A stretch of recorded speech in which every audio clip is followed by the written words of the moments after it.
Mesdames, Messieurs les journalistes, chers membres du collectif des paysans pour la défense du foncier, Mesdames, Messieurs, nous paysans résidents de Diourbel-Top, de Diourbel-Mboki et de Ndayane de la commune de Diourbel, réunis en collectif pour la défense de nos champs, avons convenu à ce présent point de presse inscrit dans notre plan d'action.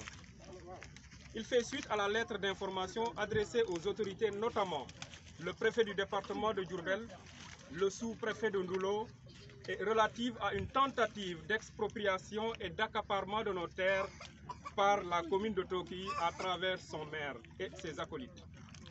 En effet, ayant eu écho que le maire de la commune de Tokigar aurait reçu l'autorisation de lotir nos champs et qui serait de 600 parcelles dans la zone dénommée Ngonyig-Nébé, pour rappel, sur une superficie initialement projetée de 50 hectares, les champs que nous cultivons.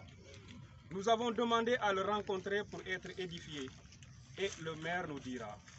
D'un ton qui frise le mépris, malheureusement, il n'y a pas un papier justificatif qui requiert votre approbation. Nous rappelons qu'à ce jour, aucun arrêté portant autorisation de lotir, signé par le ministre en charge de l'urbanisme, ne nous a été publié. Par la même occasion, nous signalons que les précédents morcellements appelés abusivement lotissement, dénommés Ngonyig-Nébé, n'ont jamais fait l'objet d'autorisation administrative légale ou réglementaire. Lotissements dont plus de la moitié des parcelles ne sont pas encore habitées, les parcelles sont là, ne sont pas encore habitées.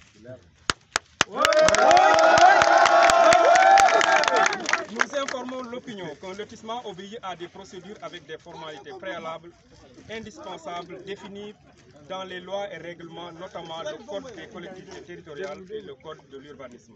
Il s'agit principalement des points suivants.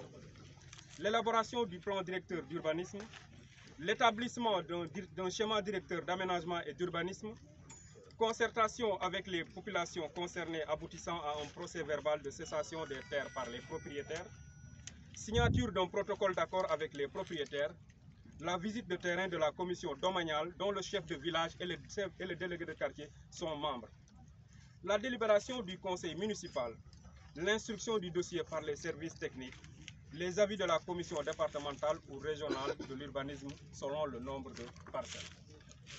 Des investigations menées, il est ressorti que depuis l'an 2000, 4 morcellements sont opérés par la municipalité de Tokigar, dont la dernière date de 2016. C'est trop. Par lot de 4 à 8, les parcelles sont attribuées à des gens bien connus, à des dignitaires au détriment des exploitants.